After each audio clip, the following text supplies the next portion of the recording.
SRHR, one that stands for Sexual Reproductive Health and Rights. Joining me to discuss this particular conversation, which is one that is quite peculiar, but yet out there and very interesting, is a panel of experts on this particular area. Joining me to discuss this conversation is a lady by the name Coreen Mwebaze. Thank you very much for joining us. Right next to Coreen is a gentleman known as James Ocen. Thank you. And then we have Agnes. Thank you, Agnes, for joining us. Last but not least, we have a gentleman called Nicholas. I'll begin with you, Nicholas. So just briefly introduce yourself and let the audience know who exactly we are talking to, and just come right next to my left here.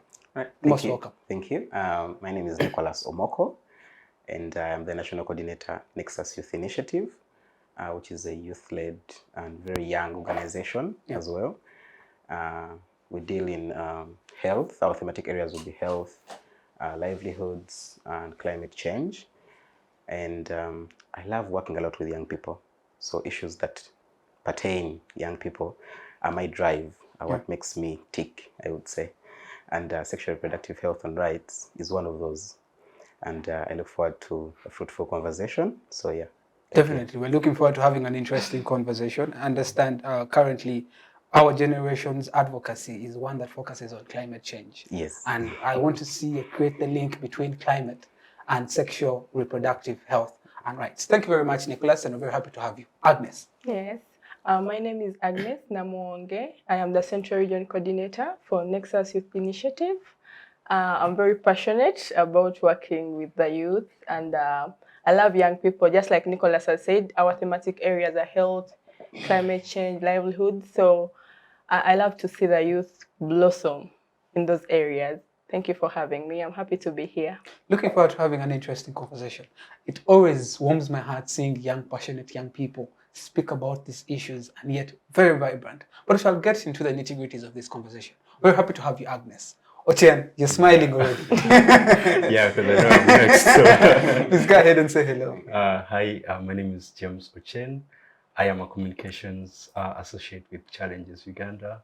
But at the same time, I've been, doing advocacy for sexual reproductive health and rights for about 4 years, which makes this area not very new to me. And I know the importance of, holding discussions like this. Yeah. Thank you very much. We're looking forward to getting your insights. It's the lady. Yes. Mwebaze. Thank you so much. Yeah. My name is Mwebaze Coreen. I'm a MakeWay youth panel, which NYIN is implementing, like you said earlier. A passionate youth dedicated definitely to advocating for SRHR rights for youth. And legally, socially, yes, economically, I'm there to challenge and see the youth get better services. All right. I'll begin with you with no particular order. I want to start with you since you are the last to introduce yourself on the conversation relating to access to healthcare, particularly in relation to sexual reproductive health and rights. Yeah. So it is how we know the topic, sexual and reproductive health and rights. Yeah. But usually people think it's just a very, very small topic, or maybe we don't care because we have cancer, heart diseases. But it goes down to, as small as it may sound or look, it is very important to know that it's very important to address it at all times. It's not just a small topic. It affects us generally in turn. All right. Mr. Omoko, yes. Just as she has said, the conversation relating to sexual and reproductive health is one that people think focuses on one particular small area. Just from where she has stopped, I just want us now to go deeper into this conversation, into understanding particularly what is sexual reproductive health and rights. What is it that we need to talk about that makes this particular conversation very important? As you work with a Nexus Youth Initiative, definitely you could break it down and make us understand what sexual reproductive health and rights is. Well, if you read it as sexual reproductive health and rights, one word, it might confuse you. Yeah. But try breaking it down. There are ands in there. So if you do sexual rights, reproductive rights, sexual health, and then reproductive health. Now, those are all different terms that make up sexual reproductive health and rights. Yeah. But how do we get introduced to this sexual reproductive health and rights? As Nexus Youth Initiative, it comes in under the program called MakeWay. MakeWay program, like my colleague had said, she's a youth panel member. So this is a 5-year advocacy program that started in 2021. So we are around midway, the implementation, and it's going till 2025. Yeah. So this is focusing on sexual reproductive health and rights for all young people, mostly, but non-discriminatory, you know. So when we talk about sexual reproductive health and rights, we are looking at starting from the choice that you make, the choice of whom do you want to be with, how do you want to be with that person, can I make the decision on my own, all the way to the rights that protect you in that area. That is what entails sexual reproductive health and rights. Your mental well-being, your physical well-being, the well-being of the environment in terms of the policies around your decision that you're making, the policies that are enabling you to make that choice, the health facilities, all the policies regarding health, are they favorable enough for you? You know, that is how far or how deep the sexual reproductive health and rights discussion can go. Yes, depending on how far you want to push it. Some people might think, it is a small sexual reproductive health and rights, it's a small thing, but then, like you had said in the beginning, it even links to climate change. I mean, there's a linkage between climate change and sexual reproductive health. There's a way that girls and boys get affected in terms of their sexual reproductive health when it comes to climate change issues. So yes, it is. It's broad, but that in a nutshell, that's how I've tried to break it down.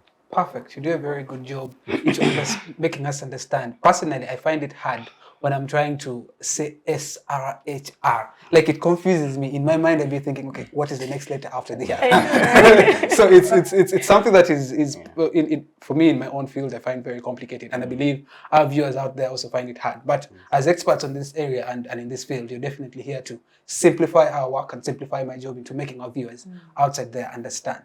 When I asked her a question in relation to access to healthcare, and she briefly gave us an outline and told us what exactly sexual reproductive health and rights is. Now I want to engage with you, Agnes, and I want us to delve deeper into understanding this in the context of our Uganda. Understanding then access to healthcare. You can understand access to healthcare goes down we look into women accessing antenatal care. We look into girls accessing menstrual hygiene, among others. So in your own understanding, speak to the issue of access to healthcare in this country. Okay, so I want us to go back to the part where Nicholas introduced MakeWay. MakeWay is here to break the barriers that, prevent the access. You understand? So among those barriers could be probably the distance to the health center. You could find that in some places in Uganda, reaching the health center is actually very, very far. The youth have to move a very, very long distance, and in so doing, they end up neglecting. They say, it's very far. Why am I going there? I cannot move this whole distance. But if the health center was close to this youth, you find that they would actually go to the health center and get these services. And also another issue is that we found out is the stockhouse. These products and the services are not there at some of these health centers. You find that the youth go to ask for the services, but the services are not there.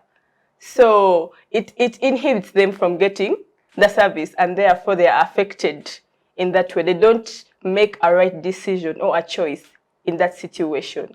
Also, you could find that at a health center, probably the health workers are very few.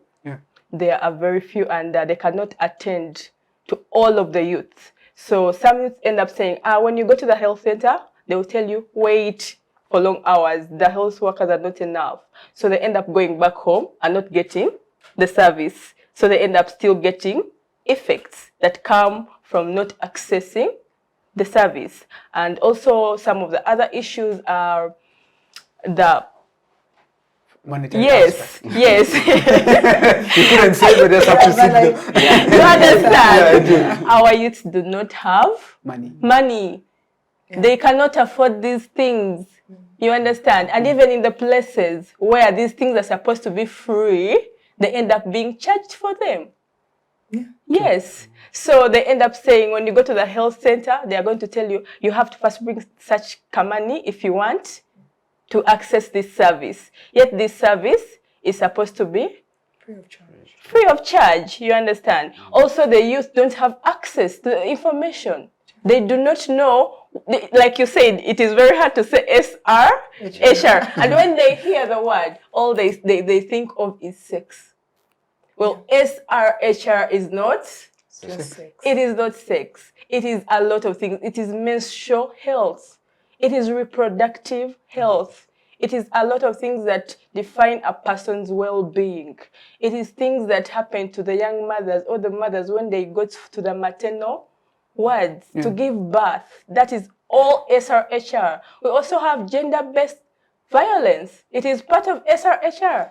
Yeah. You understand? So the youth do not have this information, and that is why we want to create as many platforms as we could so that the youth can access the information in the languages they understand. If it's here in Uganda and the youth are saying, as we want you to write the words in Luganda, we want to translate it to the local languages. If people in Gulu are saying a particular language is favorable for the youth, we want to translate that information so that when the youth come to get the services, they understand what they are getting. You understand? So they have the information, but they still understand the information. So there are barriers to the youth accessing the services, and that is where MakeWay exactly we are trying to create a situation that everyone, like you said, equal SRHR for all, and the for all brings in the intersectionality aspect that MakeWay is bringing on board. Intersectionality means if we are defining a person, we are saying, okay, Agnes is a girl. Where does she come from? She comes from Kampala. Probably she's educated. Her family is this. She's the things that describe a person. You understand? So that's those things are the ones that make this person either vulnerable or privileged. You understand? So we want to handle and help the least privileged, the vulnerable people, the disabled people. So when they come to the health facilities, there are things that have been put in place for them to access the services. So when a person with disability comes, or probably they're in a wheelchair, they can be assisted. You understand? If a person with an hearing impairment comes to the health facility, at least even if the health center cannot hire that person, at least these people know that there is a paper where this person probably could write, so that they can get to why is this person here. This person makes their own choice. You understand? Because if this person does not speak, they're going to make the choice for them. So we want to make sure that this person is making the choice on their own. Yes, so. All right, thank you. You speak quite passionately about sexual reproductive health and rights, and you highlight a number of barriers that are hindering access to healthcare in this country, which in all the submissions I've had from Mr. Omoko to Mwebaze and then you, that we have an issue to do with access to healthcare in this country. And among them, you talk about the aspect of distance. When I was in a district in Kumi, the nearest health center, I think that serves almost the entire village in Adodai, it's quite dilapidated, quite old. I saw even it barely had a medical personnel. Now, that is an issue that very many Ugandans are facing, and that is why we need to have these conversations and highlight issues to do with lack of products in these health facilities, which is a very key issue. You talk about few health workers, and you also bring out the aspect that we have a monetized health system. That notwithstanding, we have our health system captures both private and public. Of course, now it looks like almost every facility is privately owned. Yeah. But let me get to you, my brother Ocen. Speaking to the issue of access to healthcare, you're from northern Uganda, you're from Gulu, and you know exactly what happens in our region. Things related to gender-based violence, among other atrocities that happens in line of sexual reproductive health and rights. Speak to the issue of health, speak to the issue of access to healthcare, relating it to the people down there in northern Uganda. You know, first of all, I would like to think young people are diverse. be it you come from northern Uganda, or you come from eastern parts of UG where I grew up from. I didn't grow up from the northern part. Interesting. Yeah. So young people have diverse needs, but their problems are the same. So access to, these sexual productive health services comes from leaders not acknowledging that young people need these services. Again, so most of the plannings, even the budgeting itself, like the budgeting, adolescent health policy is not yet passed. So it means that the budgeting will not be catered for, like the budgeting for adolescent health will not be catered for the way it should be catered for. That means that hospitals, the ones that you said are in ruins, will not be constructed. The stocks will not be like they will not even restock it. So if there are youth corners, more like if there are youth corners, even though young people come for these services, the services will not be there again. So priority has not been put on adolescent health. That's where the problem comes in. It's where the problem comes from. So leaders are not maybe being deliberate enough to include young people in their committees to, for them to talk about these things that they are going through. People do not know what young people actually go through. Yeah. So it is really hard to like put the voice out there. Like I can't access a condom. I am really scared of going to the hospital to test for HIV because if I go there, this doctor will look at me in a particular way because they're not trained to like handle me. Like they're not trained to handle me as a young person. They do not understand that I have this tendency of not being patient enough to wait in line so that I can maybe get a condom or even just go for consultations because I have an itching private part and I need to talk to someone. You get? So priority is not being put on adolescent health. That's what I can say. And young people are not being included to talk about what they need. They are not being included. We were at an active citizenship activity, and we were holding sessions around SRHR, and we raised a question whether they do have a youth corner. They did not even know what a youth corner is. You get? So someone doesn't know that they can access services, and there is a corner where they can access it in a more safe and non-discriminative manner. So young people have a lot of needs, but they do not know how to even access those needs. That's what I can tell you. Interesting. How you bring your submission touches my heart, and this is an area that I hadn't addressed my mind so much to it. And it is true that the budgeting neglects the aspect of adolescent health, among others, and yet you realize we are largely a young country. Approximately, is it close to 70-something%? Largely young people. And young people that are sexually active but lack the information to how to go about with their sexual lives, which makes me then invite you, Coreen. Adolescent health. We are going to speak on the perspective of reproductive health and adolescent health. When people speak about reproductive health, what comes into most people's minds? I'm speaking from a perspective of someone who is watching. Menstrual health, sex, period. Educators. Well, when you look at SRHR, I now know that the public now knows what SRHR is, because I've already unpacked it.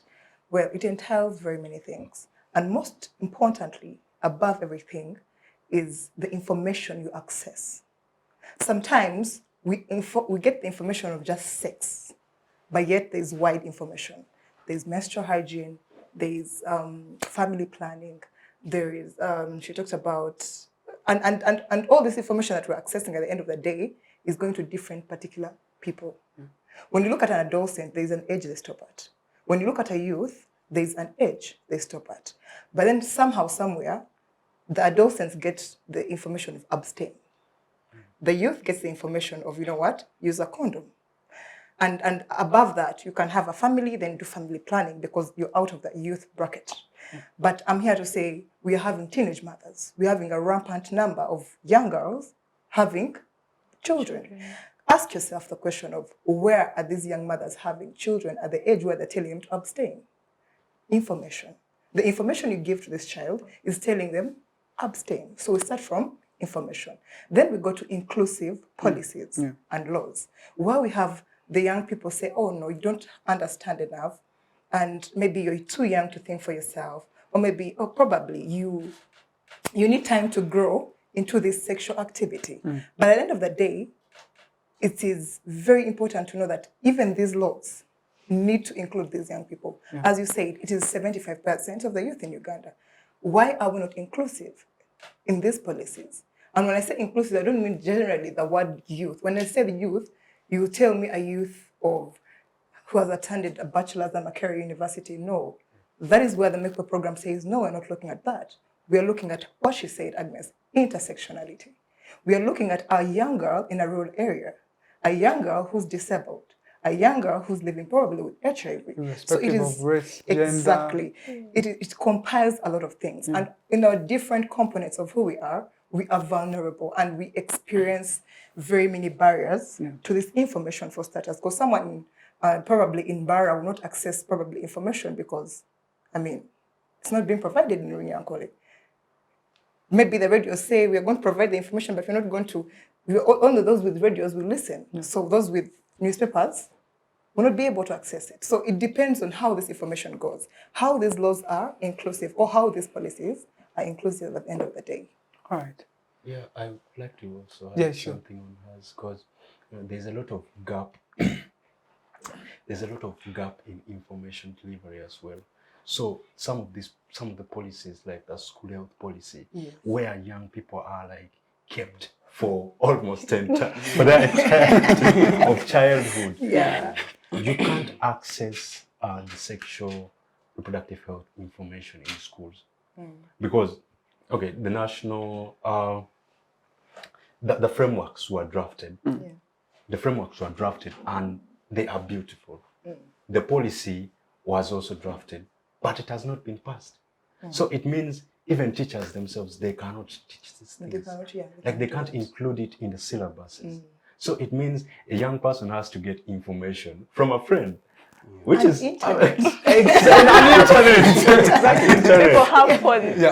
Which is very, very dangerous. Because you realize we are a generation that is very curious, and oftentimes we want to try new things.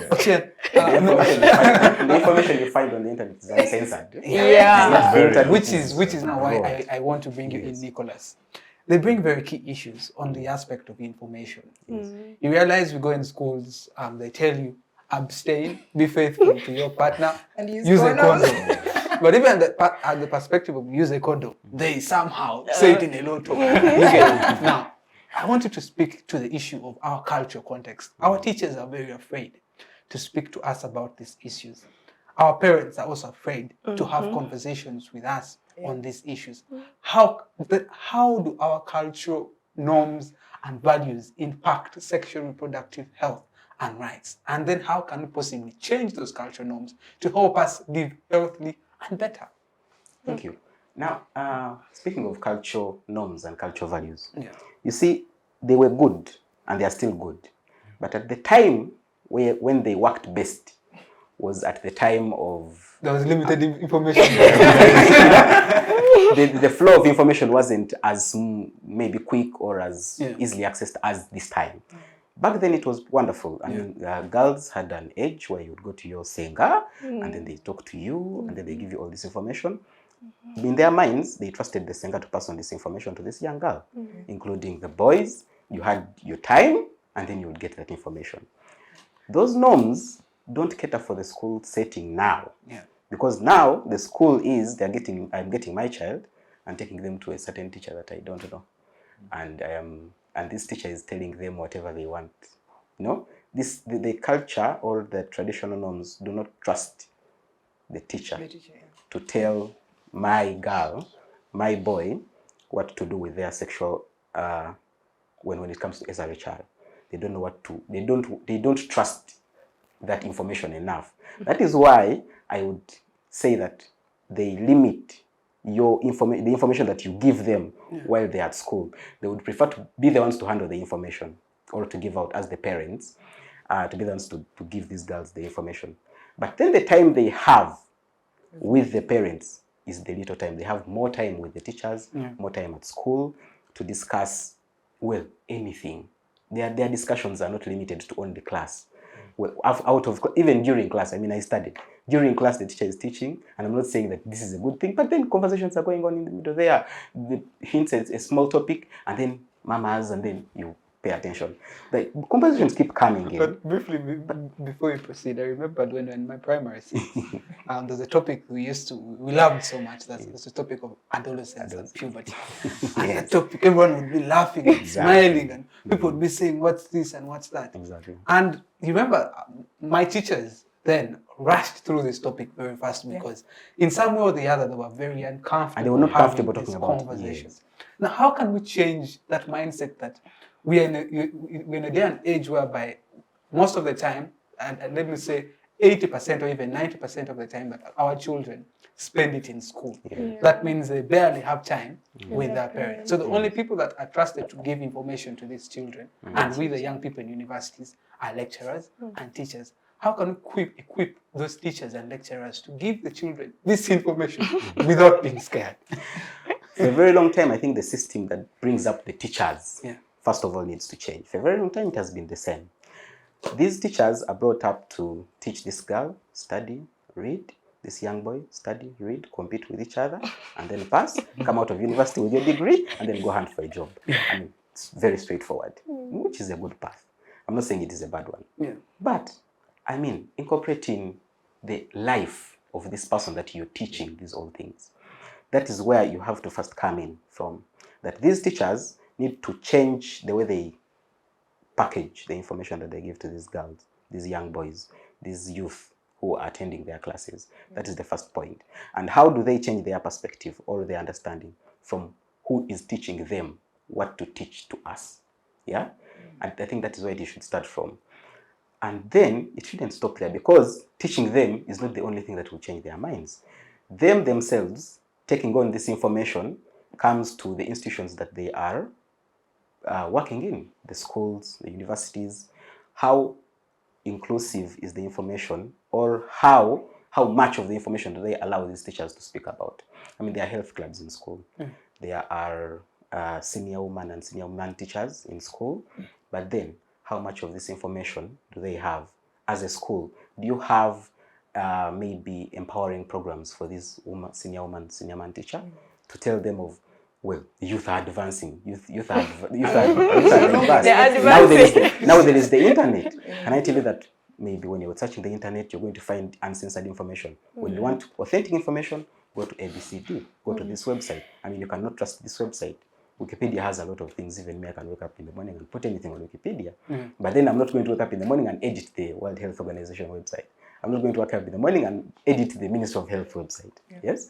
So I think all this needs to be incorporated in the understanding of the teachers who are handling most of the youth for a very long span of their life.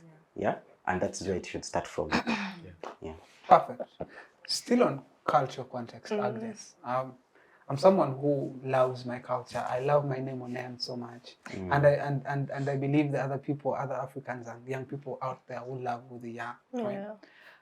There are certain practices that we hold dear to us. For example, in Acholi, we treasure our dances so much. Yeah. When right now, if we started a dance, you would see all the Acholi boys joining. It's beautiful, joining that. Yeah. But then there are certain practices that in this modern day and age are against human rights, particularly the ones that are relating to that particular practice that they practice in Eastern Uganda of mutilation, which is still prevalent up to today. And we know that is against our human, it's against our human right. It's against sexual rights. Speak to the issue of those cultural practices that are still prevalent today, and how best can we as young people, as advocates, as advocates of SRHR, do best to go ahead and combat certain practices that infringe human rights? Yes, I think before I even go to that part, I'm going to add to the influence that teachers have towards SRHR. I'm going to say, I think we should all agree that parents play a very big role when it comes to SRHR. They're the ones who raise these children. Yes, these children go to school, but these parents are the safest people that the children could tell anything. There is a story that I was watching on TV, and there were two girls, and they were being harassed by their uncle who was staying at home.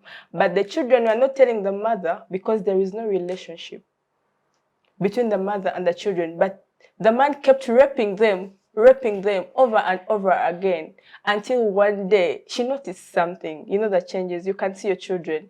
But had there been a relationship, a simple relationship, you can talk to your child, tell them, ask them what they are going through, have a normal conversation with these children, so that before this child goes to sleep with a man for anything, they come and tell you, mommy or daddy, there is this man, he said this, or I even have an infection, I feel something is itching. But you find that these children are not speaking up because the parents have put the barrier, the so-called, you have to fear the parents. They fear they don't. It's not just the respect. They fear the parents. Like when the father is in the house, you all have to run around. Like you don't have the relationship where you can tell your dad that, oh, I think I'm at this stage of my life. I am going through these changes of my body. What should I do? Before you even go to the health workers, the parents could be a very important lineage of information when it comes to SRHR. They would deliver the information more easily to the children, and they would trust it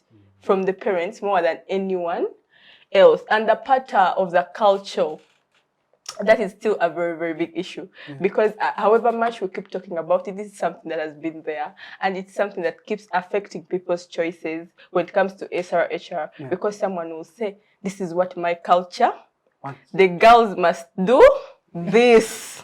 You understand? That is something, yes, that is something that is very, very hard to break, because it comes from way back. These children have been groomed, and they know this is what is happening. When I reach this point, as which tribe is this? The Bagisu.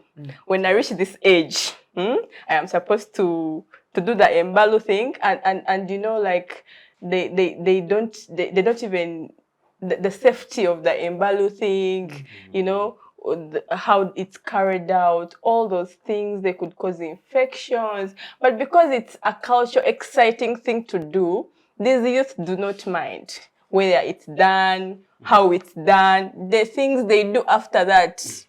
I heard there are something they do after that that could affect this youth's life for the rest, negatively, as regards SRHR. So when it comes to culture, I would say this is something we shall keep talking about.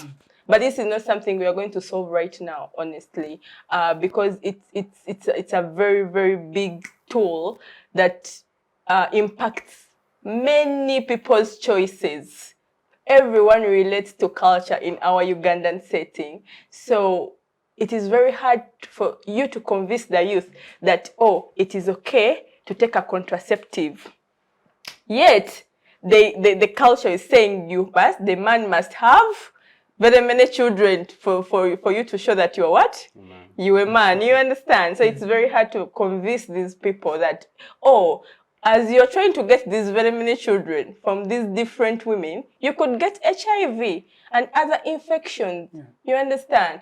This man does not understand that part. They only know, if I have very many wives, I am in my society, I am very privileged, they are going to respect me. So these are things that have been here, and these are things that we keep talking about. We are hoping that people can listen and know that some of these things could affect their lives negatively. Yes. All right. Thank you. James. Yeah. Culture context. Our cultural values, our cultural norms. She has clearly brought it out well. He brought it out well. And you understand that it informs our way of life. And in one or the other, it impacts the way we make certain decisions and certain choices. Do you think there is a way we could possibly, you highlight the aspect of information being very important. Aside from information, what particular way can, as advocates of SRHR, do differently that could help inform our mindsets on certain cultural values and norms that infringe these particular rights? You know, for quite a long time now, we have been advocating for passing policies, but most of the policies that are, laid on the table,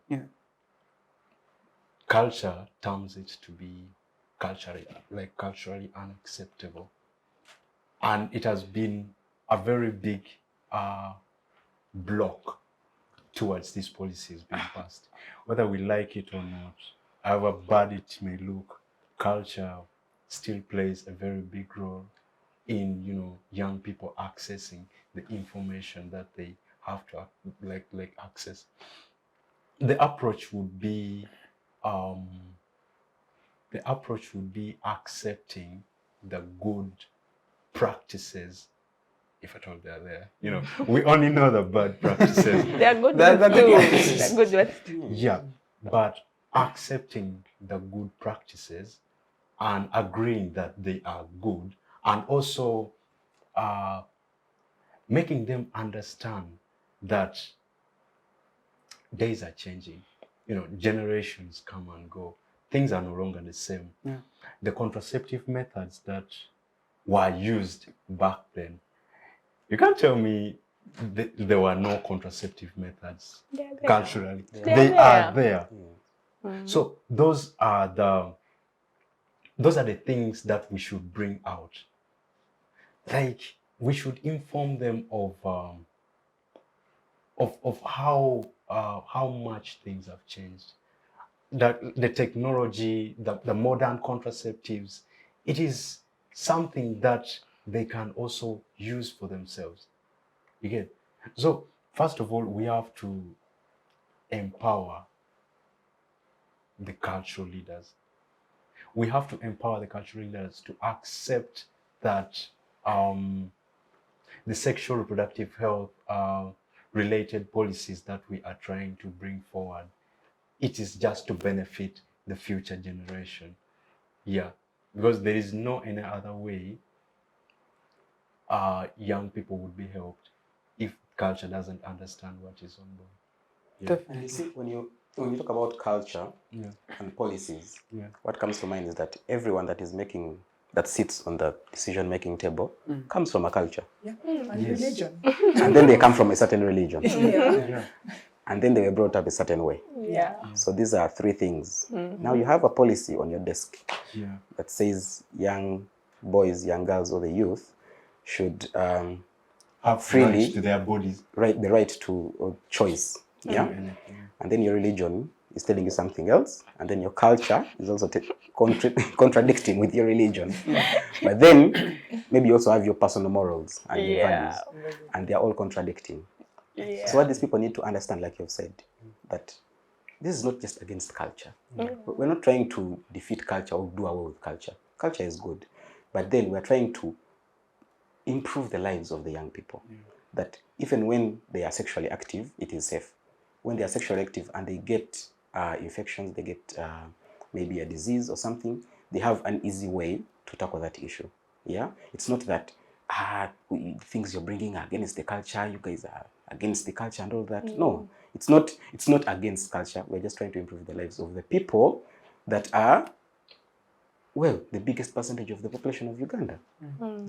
Yeah, what I can say is that we have tried so much to even hide the rights bit of sexual reproductive health because we are afraid that it would be extended. The policies would be extended, like the timeline for its review and its passing would be extended. So the only thing we can do is to only remain with SRH bill. Which doesn't really make sense. If the rights component is missing, then what exactly are we fighting for? So we have been strained by culture, by religion, and by values, and it's becoming very hectic. Like it's becoming very hectic. Okay. Coreen, he highlights an issue, very important issue, SRH bill, which is going to inform our conversation on policy and legislation. You earlier on highlighted the fact of inclusive laws. Yeah, that inclusive laws are very important, that young people ought to be put on the table, on the decision-making table, to inform and make policies that are more inclusive and informed from the perspective of a young person. Today we are speaking about sexual reproductive health and rights. So how can a policy and legislation be more inclusive to help inform this aspect, this perspective? Well, I feel like it starts from the youth being at the decision-making spaces. Yeah. It takes away everything if we don't say, now, there's an 18-year-old out there from, let's say, Cavillah that has no idea what a policy is or what a law is or how it actually fits in their life. So when you come to the bill, how we fit in it, it just starts from, can I get to know what the bill is? Can I get to know where I fit in as a young person in this bill? How does it affect me at the end of the day? Because usually when we are in communities with our fellow youth, it's like, oh, parliament, but today. Like, I'm going to give it a brief of that sort. And then you'd be like, but today, what did they talk about? Not concerned. And then you're like, you're not concerned. Because we already believe that the matters of the law and the bills and the policies are for the people who are mature enough to actually sit and make them.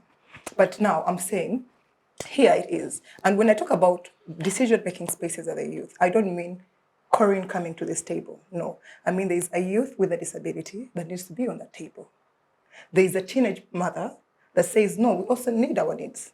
Needs also be at that table. And we have different youths, rural areas, certain different youth. Because usually even when they're put in decision-making spaces, they're going to get a MakeWay student to go to parliament. When there's someone there down in the village that is being affected, this MakeWay person even has education, but the other person has no idea. And they still need to be at this decision table. And you see like how bills go and these laws go. They start from a local level. But even at the local level, at the sub-county level, at the parish level, the youth are not there. When you look at the chairpersons and the parish leaders, we don't have youth. We have youth councillors, yes. But even when you go to talk to a youth councillor, when they start sitting in these boardrooms, they are quiet. They're not saying anything. So for me, the bill, the laws starts with a youth being in this decision-making space. But and even when the youth are in these decision-making spaces, like you said, those that come from MakeWay, I think intersectionality brings out, like she said, a privilege, and then the less privileged. Yeah. You as, let me speak about myself. When I fall sick, what happens? I'm going to go to a clinic. I'm going to a hospital that is nearby. I pay for consultation, whether they ask for 10 or 20, touch my pocket, give it in, get the consultation. From the consultation, I go to the lab, pay another fee. From the lab, I come back to the doctor, they prescribe, I pay another fee for the medicine. So me, when I am seated on a decision-making table, it is hard for me to picture someone who can't do what I do when I fall sick. Yeah? I would imagine everyone falls sick, they go through what I go through. But then they don't know that they are privileged. They don't understand their privileges and how that affects the decisions they make for those that they are representing. Because those that are seated on these decision-making tables, a good percentage of them are privileged. And they do not understand there are those that are less privileged. That when they get into a facility, they do not have a penny to spend. They have come there for a service. But even those that are meant to be free, the facilities that are meant to be offering the free services, start charging. But because for you in your mind, they ask for 20,000. 20,000 to get, why don't you just pay it? In your mind, you're like 20,000 is little money. But to this young girl, to this young boy, to this youth out there who has come for this service, it is a very straining situation to even pick 20,000 because they don't have, first of all, 2,000 to bring them to that facility. Even a youth with a disability, them to move to a health facility, especially the ones that we term disability in Uganda is physical disability. When you don't have a leg, it's where we say, oh, the person has a disability. But there are many disabilities that are there that we don't actually get to know because we're not informed. But look at this youth with a disability at home. and the health center is miles away. But the fact that me, Coreen, I'm in this decision-making space, I'm not going to think, oh, there's someone that cannot actually go to the health center. So it's all intersectionality. And when you use intersectionality, actually, I urge people to adopt intersectionality. Because within this intersectionality, we get to realize that there are also things, even if you're privileged, that you still cannot access. For example, I may have good education, but I may be Black, and that is racism.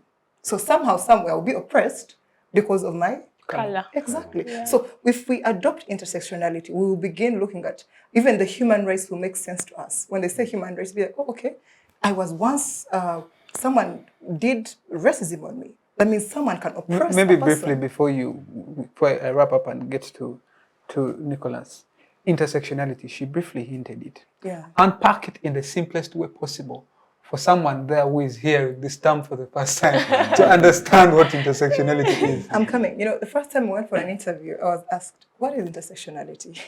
And I'm like, I know there's a word inter and sectionality, but how they come together is I don't understand.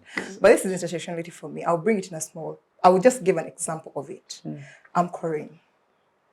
I am educated. Yeah. I'm a Protestant, maybe Anglican. I would use that because it's safer. I am a girl.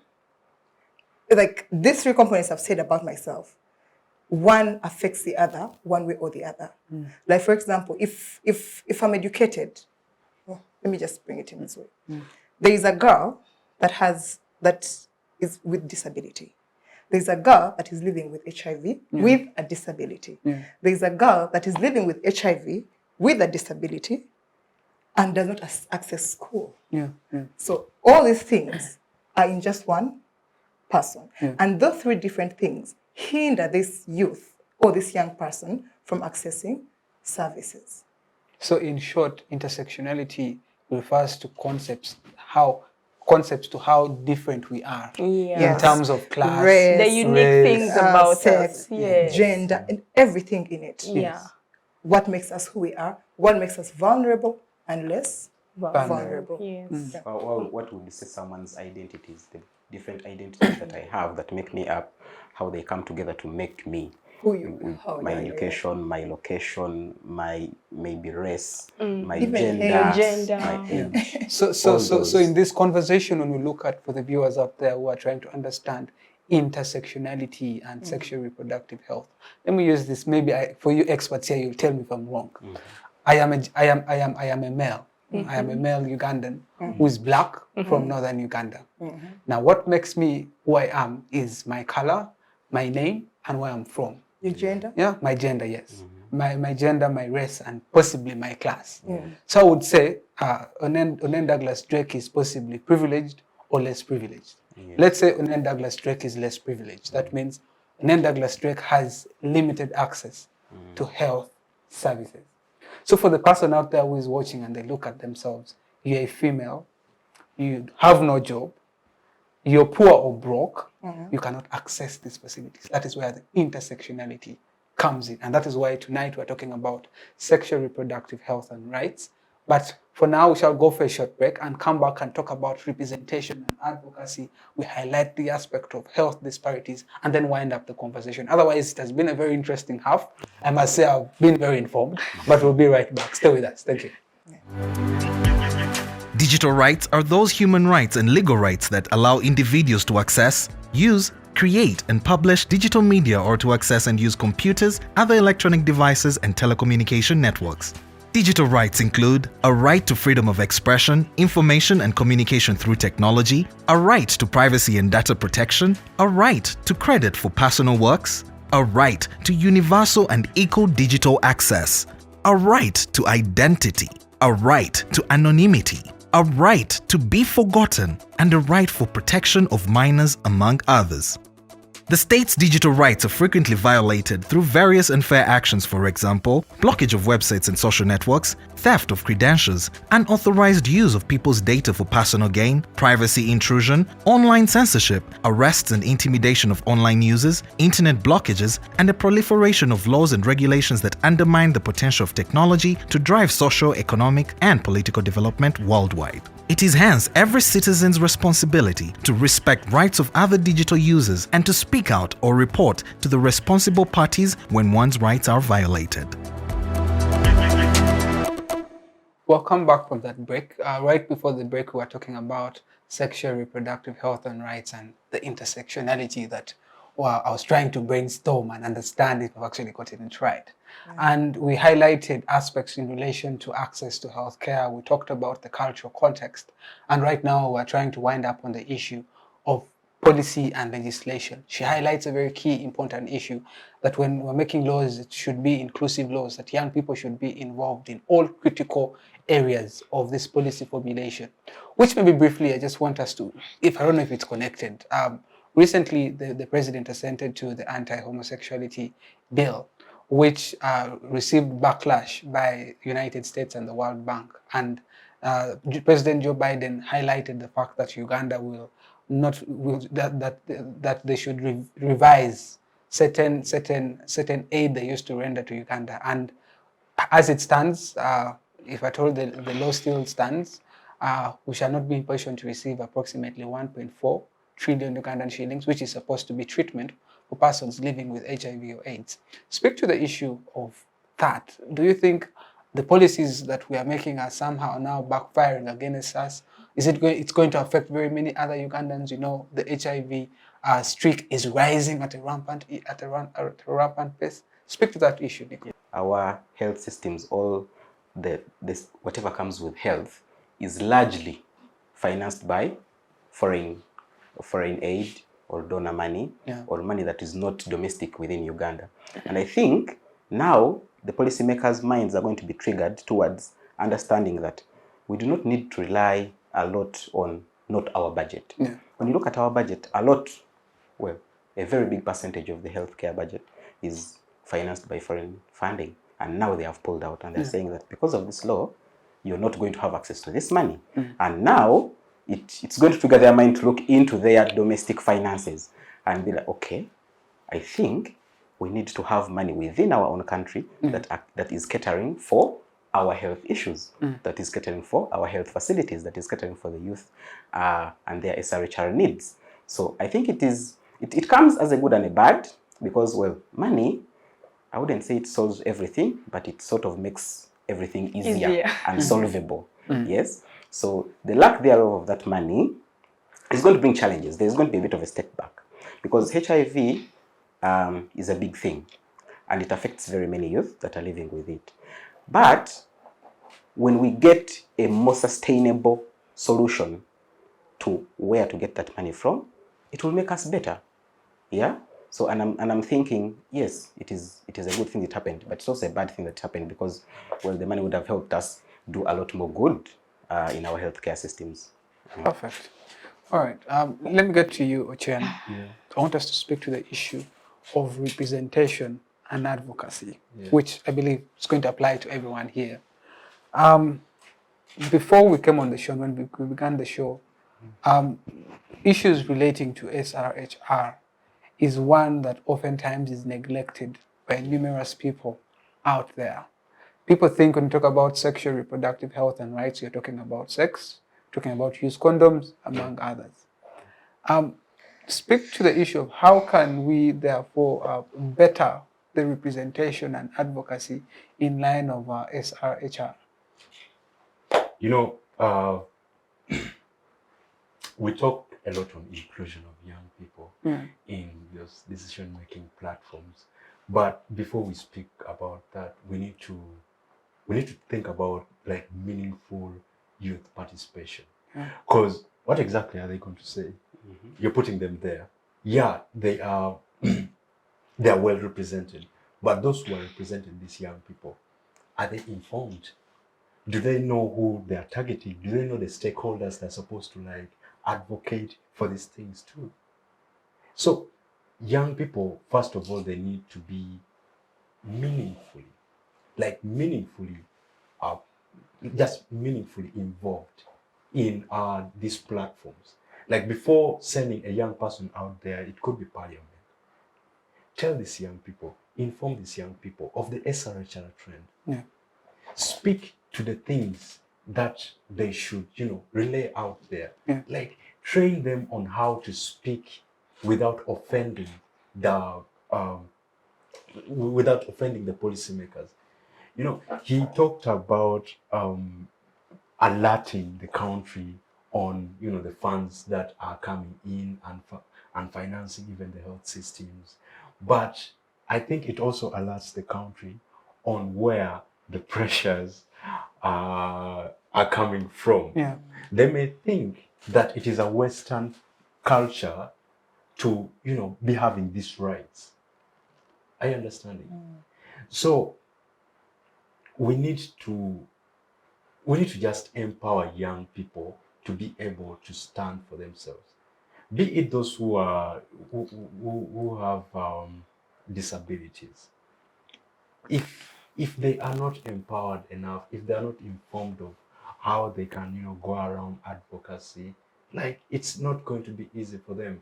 They are going to be there, but there is putting a young person there just for better reporting. Yeah. You're telling donors that we're putting young people in Have these them spaces. involved. Yeah. You Take photos. You take photos and you get all this funding, but you're not investing in empowering these young people so that they are meaningfully involved. Yeah. Yeah. Perfect. Beautiful. Meaningful engagement, he says. Agnes, you're the one who brought out the aspect of intersectionality. Now I want us to look, how can the intersectional perspectives be better involved in SRH advocacy? Okay, I think adding to what he was talking about, the meaningful youth engagement. When we bring a youth on board, make sure that this youth is going to participate in this platform from the beginning stages. That is how they will meaningfully impact the result.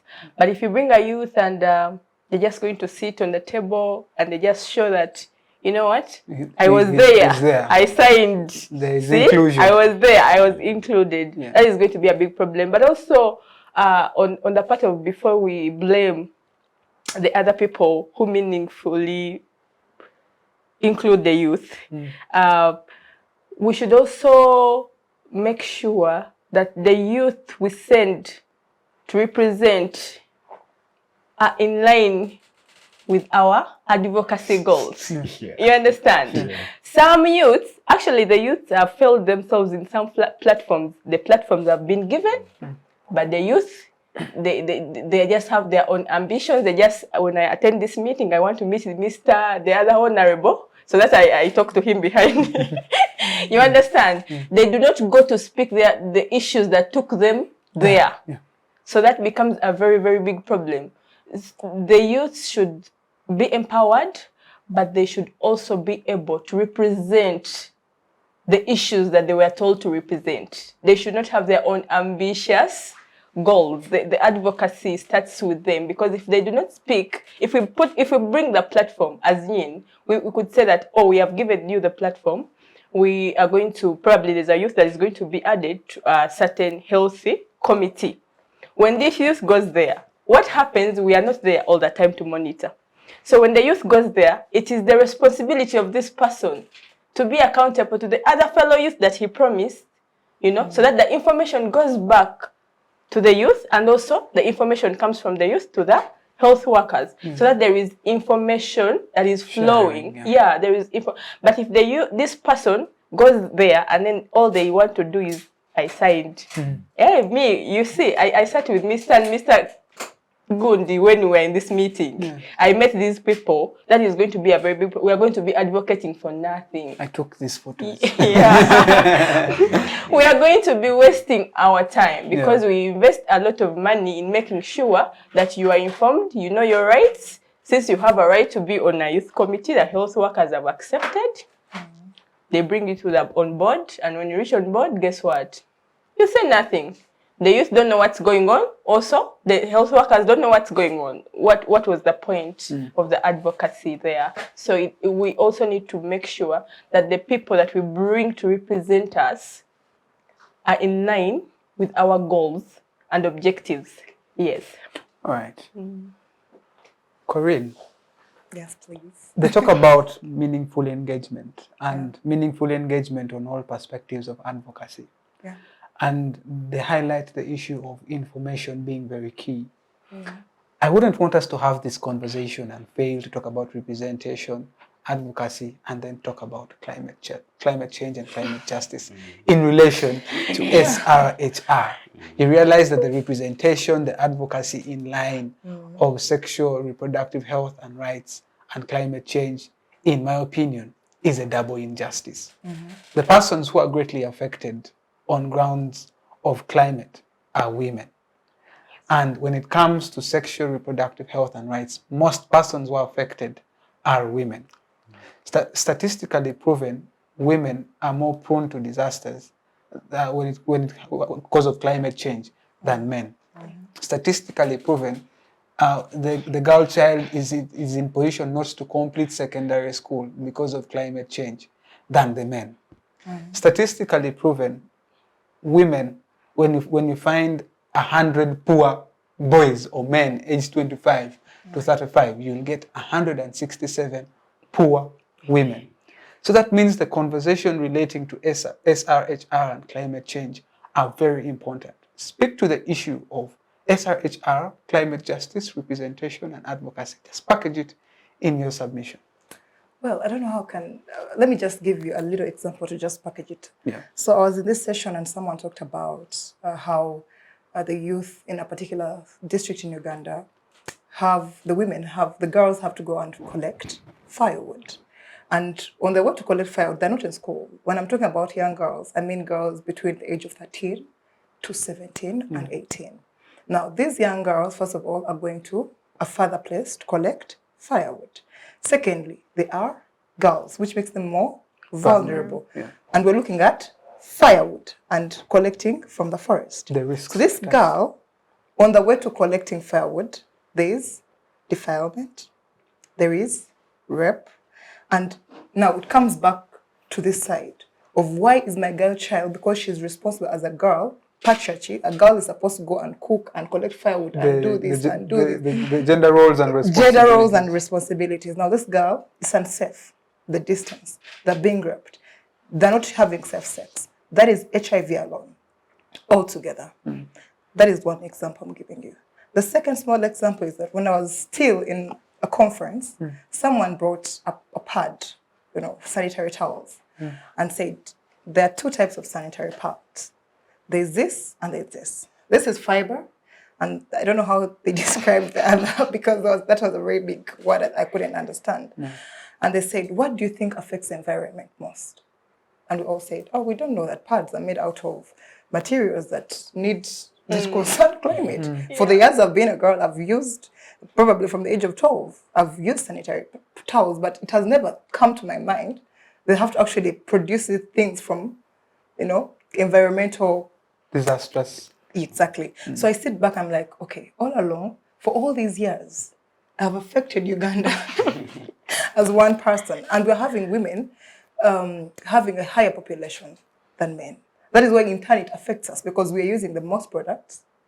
We are having possibilities of doing this work that is usually our gender roles, hence domestic violence, gender-based violence, defilement.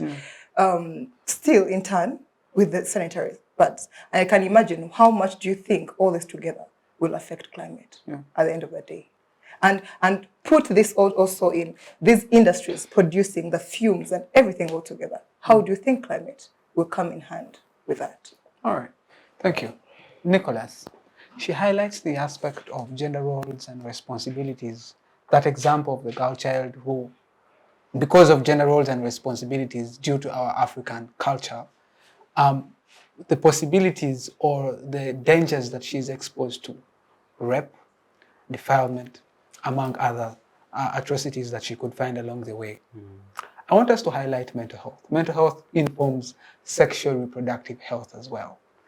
still on grounds of representation and advocacy, but highlighting SRHR and climate justice. Speak to the issue of of mental health in relation to SRHR and climate justice. You see, when you talk about health, Yeah. it is the physical, emotional, and psychological well-being of a person. Yeah. So mental health is a very, very key component when it comes to a person making their choice. Well, a person living, because your brain controls everything that you do. Yeah. It tells your eyes to blink. It tells your nose to take in air, or the lungs and all that. So the well-being of your brain, or what I would call your mental well-being, is a lot or in line with the choices that you make. Because look at a person who has a mental disorder or a psychosocial disorder, and they cannot make a decision clearly for themselves.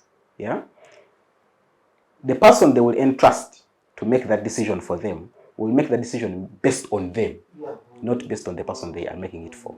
Yeah, and then you will end up not helping this person, and things go on. You've denied their right. Yes, you get the right denied. So mental health is a broad perspective. Yeah. It's a broad thing. And you see, with climate change, we're talking about intersectionality. All the things that happen to me affect the way I make my decisions. All the things that I go through, for example, coming here, if I was to use a border, it would affect the way I would reach here. If I was to use a car, it would affect the way I would get here. If I were to walk, it would affect me. Yes. So all the things that happen to me, when we talk about climate change and climate justice, for a young girl who is in the village, who has to go to a health facility to access SRH services, and then because of this climate change, there is prolonged rain in the region, meaning you're not going to be able to move from your location to the facility. Even when there are community outreaches, those can't come to you. Yeah. So you're blocked from accessing the service or whatever your needs would have been. Yeah. And well, that alone has already affected your SRH access to SRHR services just because of climate change. Because of exactly, you get landslides everywhere, and then you're cut off from the health facility. From accessing services. And then you cannot access these services. Yeah. That is how interlinked those climate And even the change. distance, oh my God, it's so touching. And it even increases the distance, yes, because you might find the shortest route has been cut off. And then you By have to go 5 miles, And now this 5 is pregnant more miles mother away. going to a facility, they're in labor. I'm imagining what would happen. And that would also entail to mental health at the end of the day. Definitely. Because when I am not in a good shape to make a decision for myself, then it affects my choices that I make. Because how should I put it? How well my mind is The well-being affects of your mind. how I make my choices. And actually on that mental health topic, we're looking at stigma. For a long time you have heard, someone is living with HIV, no, I can't use the same cup, I can't walk alongside them. That alone is mental health. You're affecting someone's ability to conversate, to speak, to even be in community. And leave alone, let's say, persons with disabilities. Mental health. Yeah, a girl has gotten pregnant from school. Oh, this young girl is pregnant at 14. We don't associate with young girls who are pregnant. That alone is mental health. When a girl comes to a facility and then there's this health worker who's like, what can you call it into? They know your parents. And they probably know your parent. That's even worse. But then that the way you phrase your words, the tone which you respond to this girl will affect the way she will now start speaking to you. Because maybe she has come and she's pregnant, but then she wanted to tell you more of the issues that she's having in her pregnancy. But because you've started with that, she's going to be like, Kankomao, let me stop there. Let it stop on the visible, what she can see that I'm pregnant, and then I stop there. I was in Kalangal and a man said, he was a man with a disability. He went to a health center and the health worker said, now we need to cola. Exactly. And the man was like, wow. And this All right. So this then brings me to the conversation in relation to, at the moment we have one adolescent facility in Uganda, which is in Naguru. Yeah. And and it's expensive. So is it free or it's? I haven't been there. I would imagine it to be free because it gives a lot of. Is it a government adolescent? facility? It's actually run by a non-government organization. Okay. So it offers free services to adolescents. And that's the only facility we have where young people will possibly not face that stigma among others. And one facility for a population of 48 million people, 75% of it young people, you realize that not all of us can come to Kampala and access it. And now, which brings me to you, Agnes, on the issue of, is it high time as a country we talked about, we do not prioritize on budgeting on adolescent health. Is it high time we prioritized adolescent health? Because the aspect that it highlights that when someone goes, a young girl who got pregnant, unfortunately at 14 years, the doctor or the nurse will stigmatize her and says, when did you start doing such actions and stuff?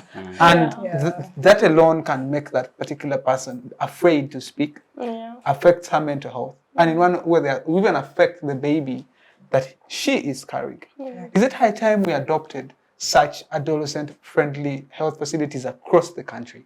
Yes, of course. It's high time we adopt because, of course, because this will help us with so many issues, especially around stigma. You find that these other health centers, probably they're handling so many issues. Even the youth, they're like, you, what are you doing here? Go the other side. You understand? Because they according to them, they feel like we have bigger problems. We have bigger problems. They end up neglecting what is actually another important aspect of a youth's life. Because if we are planning for future, but then we are not saving the youth from all these other things, that HIV and the early pregnancies, there is no future for them. You get, they are going to probably struggle in their future. So even if we do not get, all these issues are supported by funds at some point. So you could find maybe the fund, the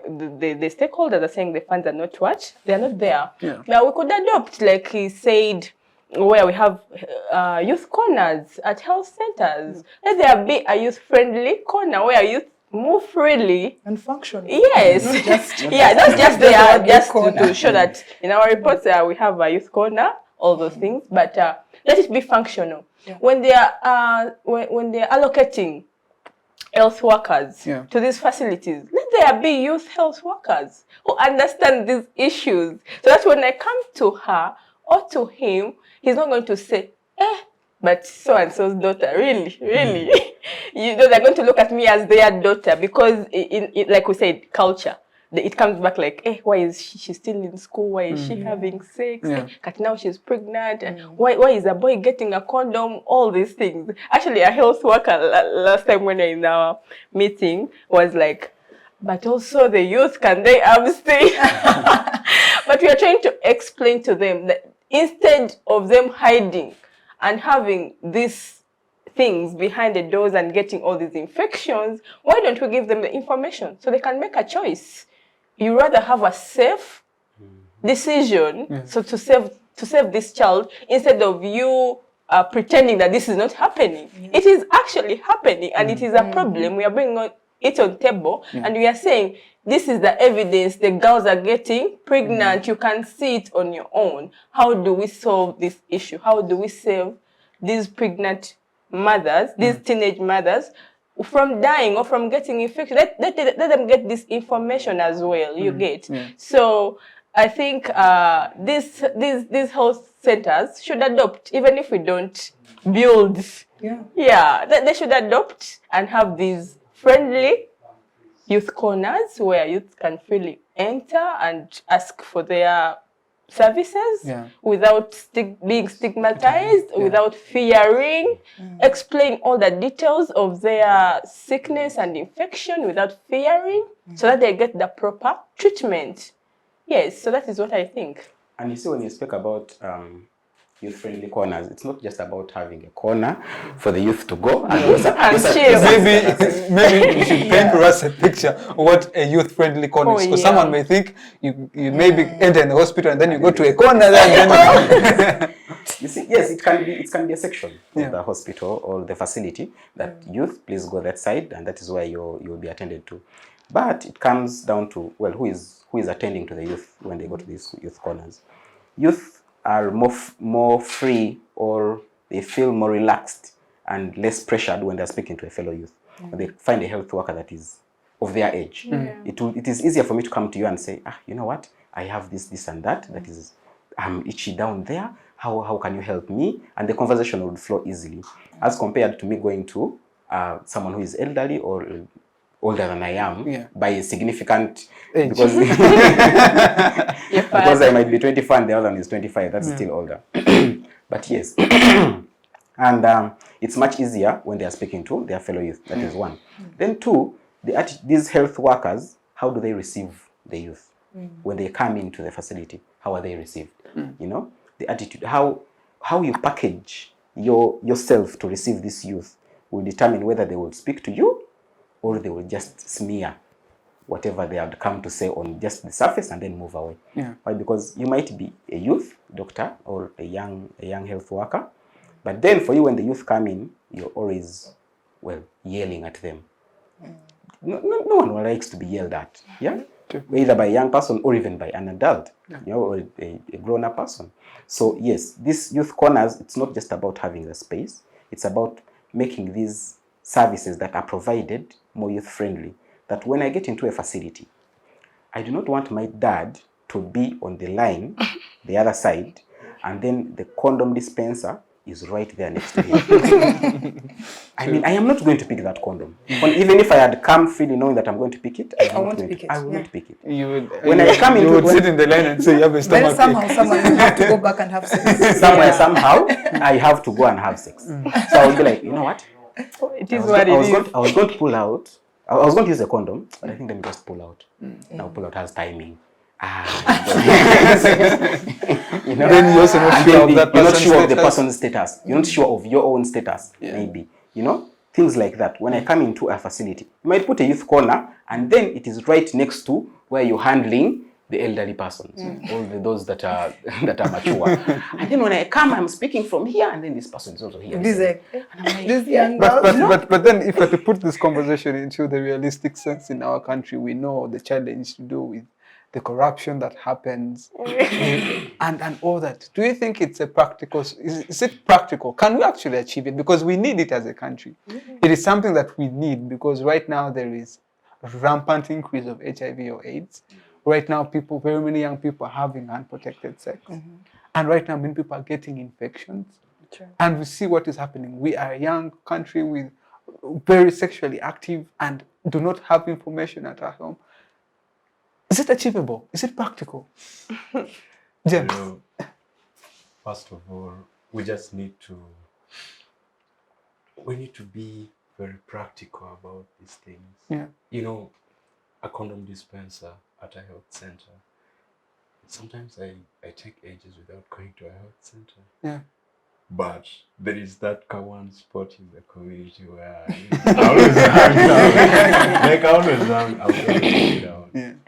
If we, put these dispensers out there in the community as well, accessible to everyone. In the bars, in the hangout spots, just for it to be accessible to not only young people but everyone. And also about having youth corners. I've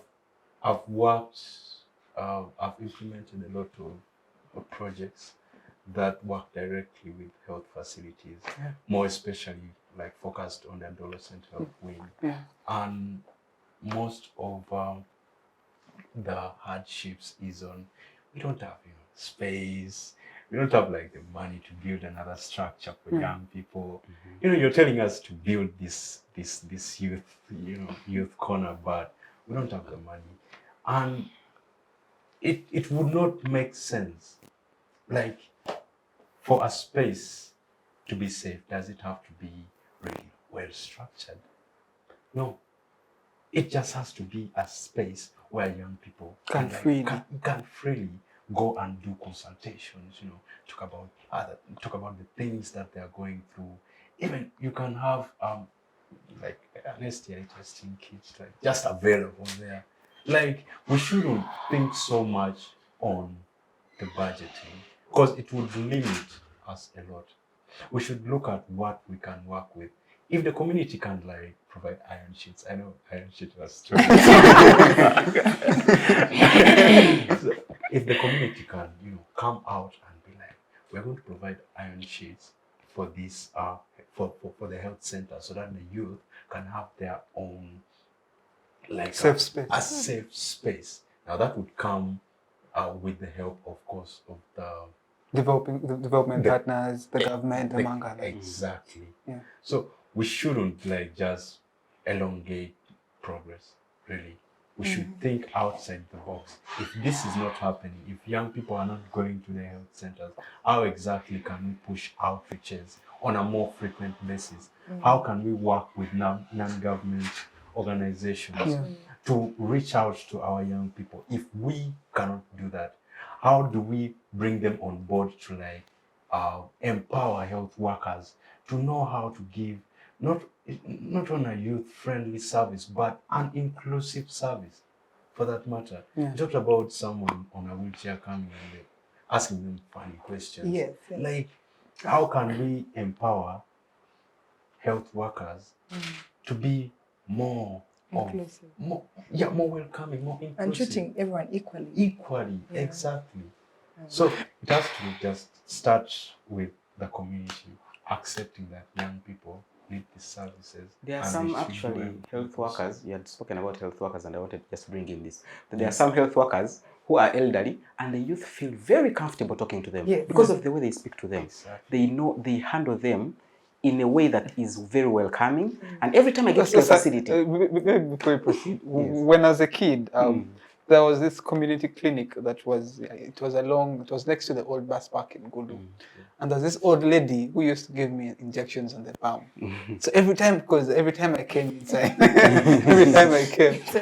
she nicknamed me American Ninja.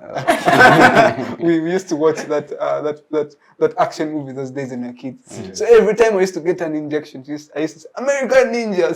So every time I would come, she would say that, and I would feel so comfortable and so relaxed. And I think maybe to continue with your point, that is something you're trying to make. We worked at Hope Clinic. It's in Lokoli, and that issue of space came in, of saying we don't have the space to construct a separate structure for youth, just to have a youth corner. And then the youth said, you don't have to construct a structure. You know what? Why don't you just give us, like you have the art clinic, the one for the HIV patients, where they come and they are attended to. Why don't you do that? And then they said, you see, you don't have the staff to allocate a particular day and all that. And then we said, okay, fine. How about you deal with the current situation of the facility?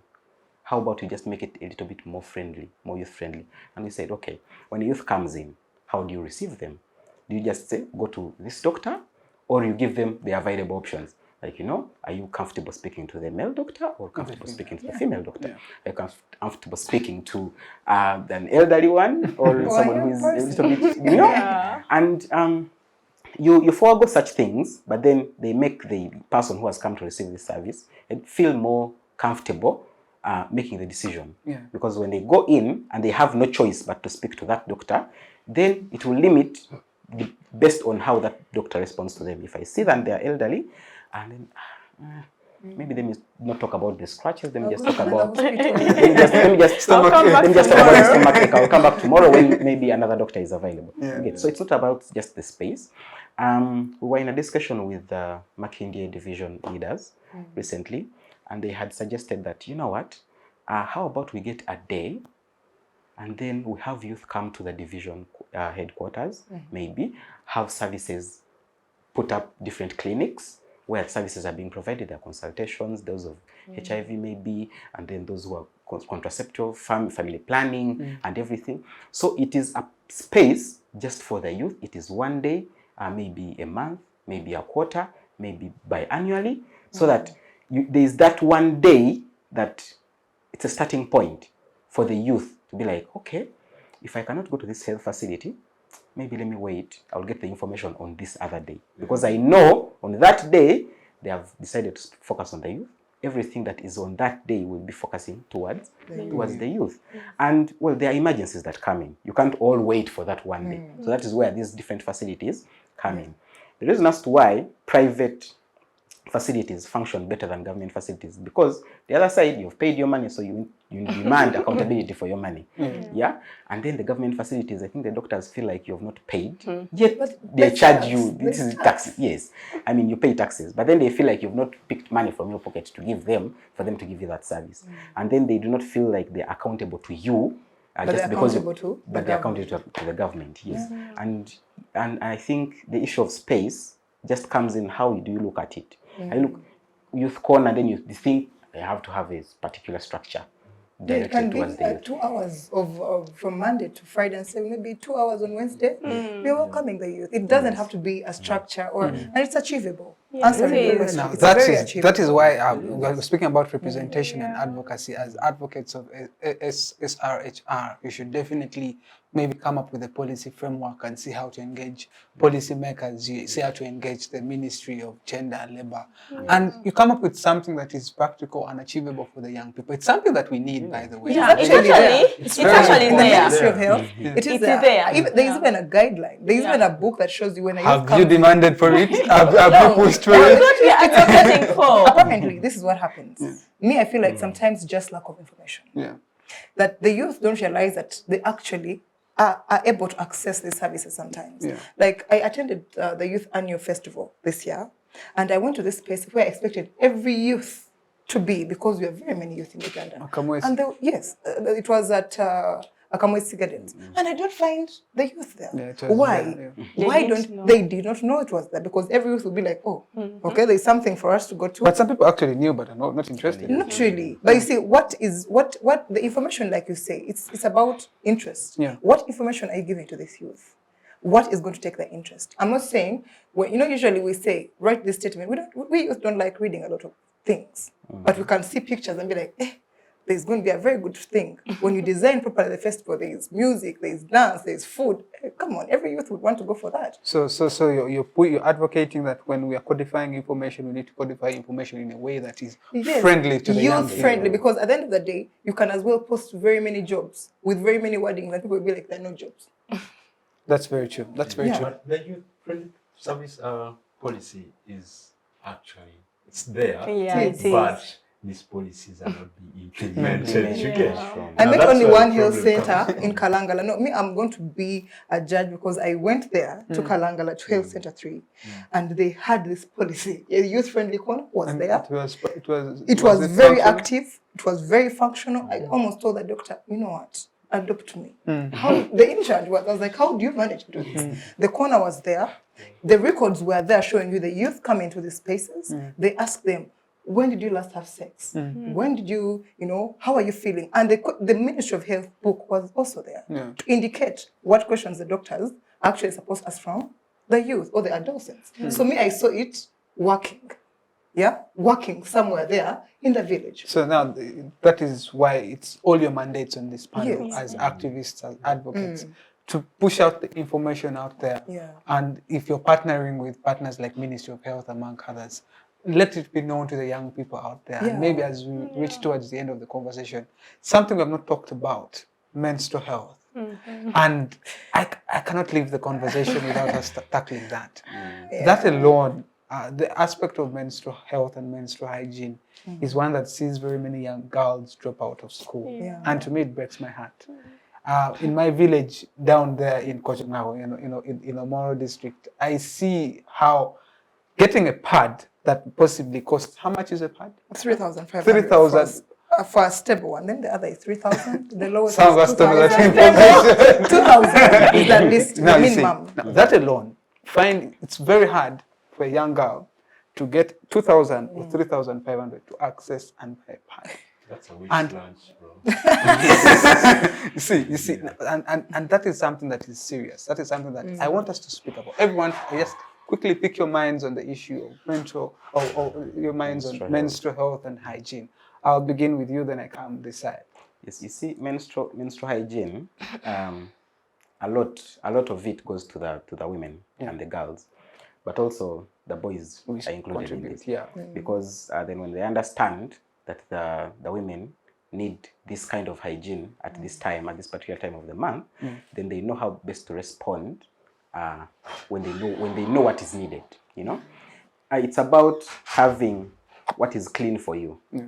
Many times they are given reusable pads, and then projects have come up and reusable pads are being distributed, but then there's less effort put in on how to use this reusable pad. I have this pad, I put it on, but then how do I wash it? But after washing it, how many times do I reuse it before disposing it off? But then when I'm disposing it off, how exactly should I do it? Because this young girl will get this pad and use it. After using it, they hang it in a place that is maybe not convenient enough for a pad to be hung. And then it gets infected from there. And then she will pick it because it's reusable. Pick it, put it, and then use it again. Then she gets infected. And then she gets all these issues coming out from just using this single pad. Yet the issue is not with the pad, but how you've used it. You know? So this issue of menstrual hygiene is broad. And I'll let my panelists or my fellow colleagues unpack it as well. So, your thoughts? Yeah, like you said, it's a very, very broad issue that we can't talk about in this short time. But what I would say is it's a challenge that most girls are facing, especially in the rural areas. It's affecting their choices, their decisions, how their well-being, how they relate with society. Generally, it's just uncomfortable. The process itself, it's uncomfortable for every woman. So I'm imagining a girl out there who is worried about a pad, how they're going to go through this, and also looking at those reusable pads. Someone who is in a place where there is no water, probably accessing water is very, very difficult. So this girl, instead of wearing the pad for like 7 hours or 6, they're probably going to prolong the hours. And now these are infections and all those issues. So yes, we talk about the hygiene, keep clean, bathe, clean yourself, wash the pad if you're using a reusable pad. But how about these people who have to move very long distances just to get water, you know? So these are the issues. That is where the climate change issue these are they keep relating like that. And these are the problems that, you know, that these young girls are facing. You know, when someone talks about menstrual, they're like, everyone can afford a pad. You know, they don't even... it's just 2,000. They speak from a perspective that themselves can afford. That's where the intersectionality comes in. So that is where we talk about the issues that these girls are going to end up probably going to a certain man to help them get some money to buy a pad, because the mother cannot afford. You know, sad. Yeah, it's very sad, but it is happening. It is happening. You find that the man will tell him, you know, you are supposed to give me sex for you to get the money to buy a pad. And because, 2,000. It is happening. So those are the issues around that. That's why, like I said, the parents, it should be our gatekeepers where we are not. So that, yes, there is no pad. Yes, there is no water, but if I can talk to my mother instead of a man outside, the solution could be, you know, easier. So your call is to parents to make their children feel comfortable around them and open up to them and talk to them freely. Yeah, so that there is another solution maybe. And the boys should not stigmatizing. Every time the girls, if every time girls tend to make statements, some particular statements, and they're a bit harsh, and they're like, that one is in her periods. Just leave her. Move on. She'll be fine. You know? These things affect their mental state, the way they think, the way they will come into a space when they are in their periods. Because if I know that when I come to this space during my periods, everyone's going to be judging me and saying that I am in my periods, I'm moody because I'm in my periods, then I will not come. That's why some girls even prefer not coming to school during those days, because they know the environment at school is not favorable for them to be in school. So for those days, let me stay home And then when it's over, I will come back. Yeah. James, your thoughts on menstrual health and hygiene? I'll start from where he stopped. My first school outreach, I had to witness a girl being laughed at because I think she didn't know it was happening. It was And her when first she- time, Yeah, maybe. she or- was like in a crowd. And then when she realized that, my skirts are wet, like bloody, Stained, yeah. stained, she freaked out. She just got up and she ran. And then the entire school laughed. And I realized how big that issue is. Because there is nothing you can do to this young girl who is like experiencing menstruation for the first time. She herself doesn't know what exactly is happening, because even the information that she should get from school is not being given. If it's not maybe the peer, like the peer educators, some other organizations that have come to give sexual reproductive health info, if at all they touch on it, then she'll not get the information. I just hope that the government realizes how crucial it is for national school health policy to be passed. Because without it, girls will not get the information. Safe spaces will not be created for these girls to go and change or even have painkillers, or even just have someone who is readily available to talk about menstruation in those spaces. And without it, young boys will still not understand what menstruation is, and the myths and misconceptions will just be rising up because they would want to know why she is, menstruating. Why does she bleed? Like, why does she bleed?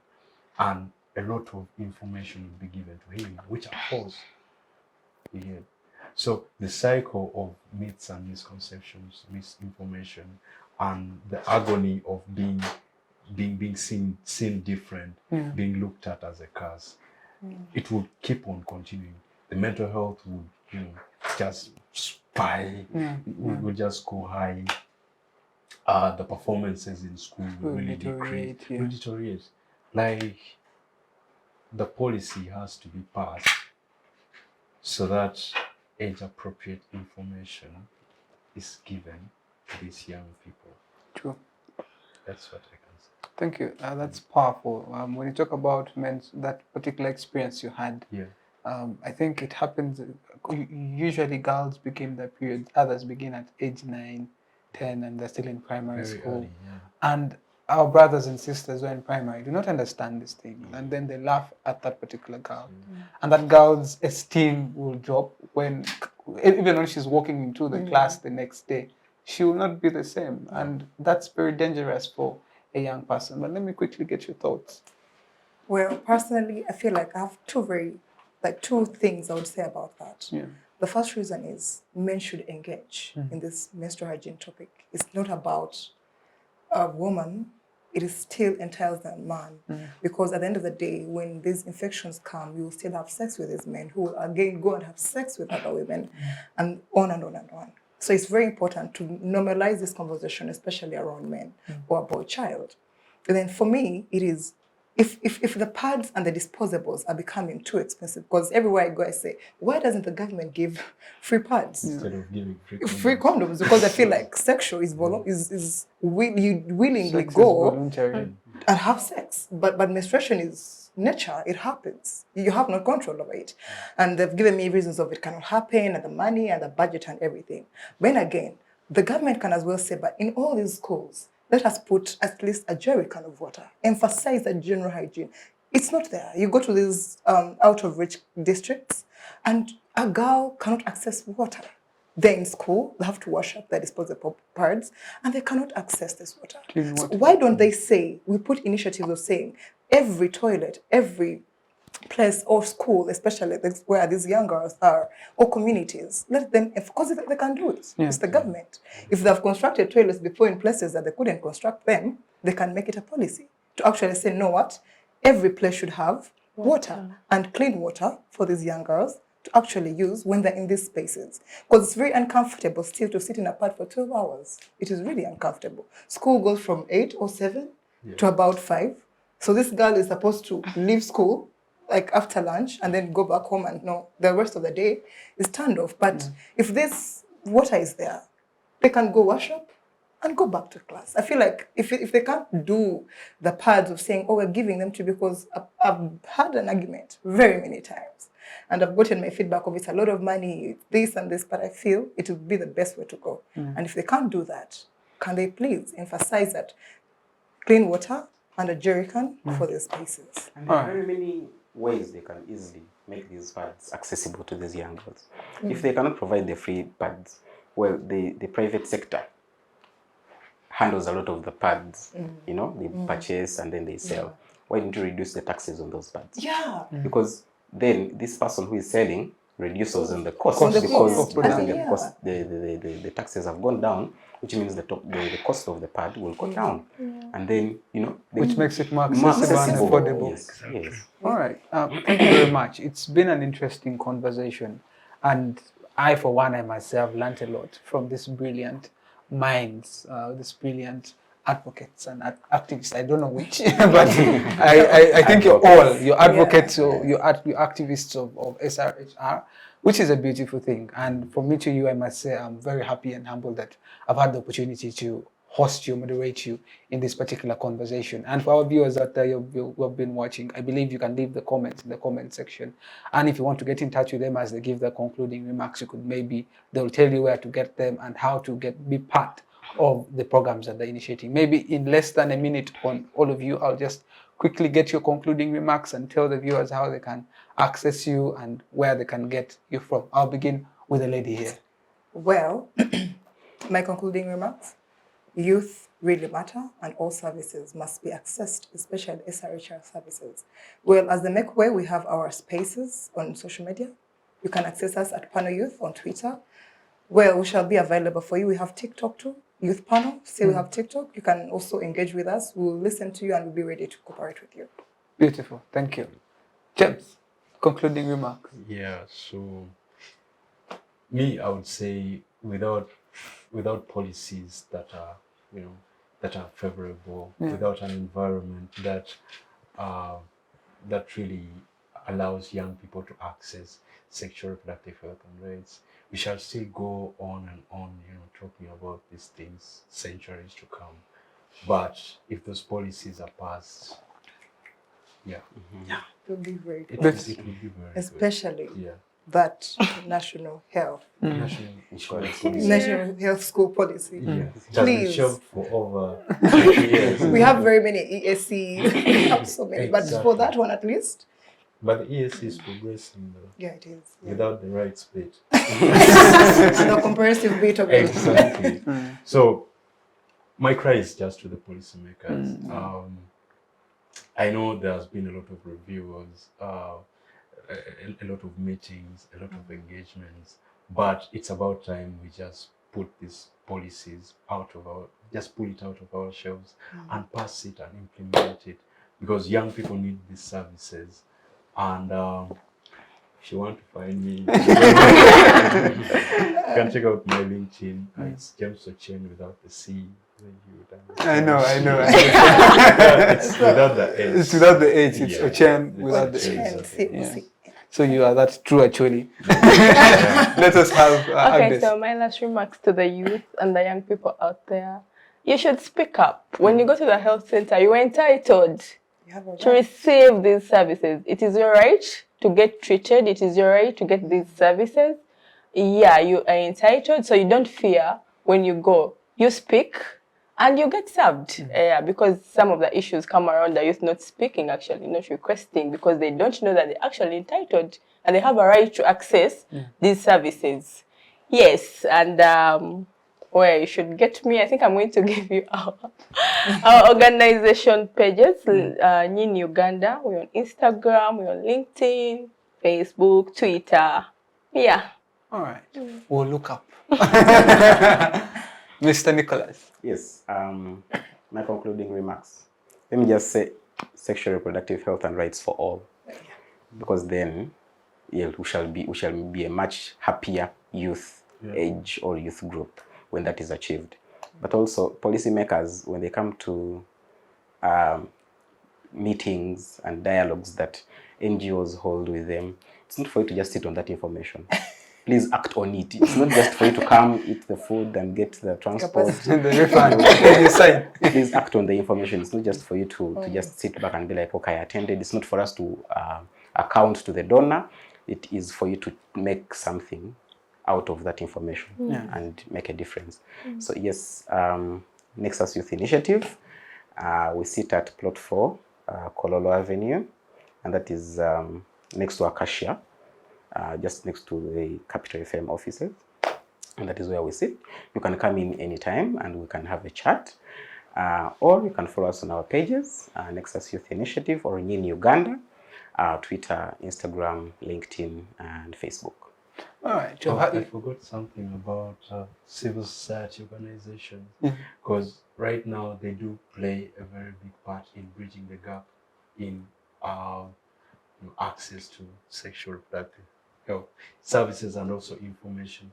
Whereby, like today, we carried out the active citizenship event that just focused on like bridging the gap that is there for SRHR, mental health, and also financial literacy, which is a very big component of livelihood itself, and livelihood is SRHR. So civil society organizations out there come up with initiatives, come up with new programs, come up with new tech that would just fit into the current generation and would really bridge the gaps out there. Just be creative, and you can follow Challenges Uganda's work via the socials, which I am running. All right. Thank you very much. You have heard it there and there from the words of Nicholas. He said SRHR for all. So today we have been discussing sexual reproductive health and rights and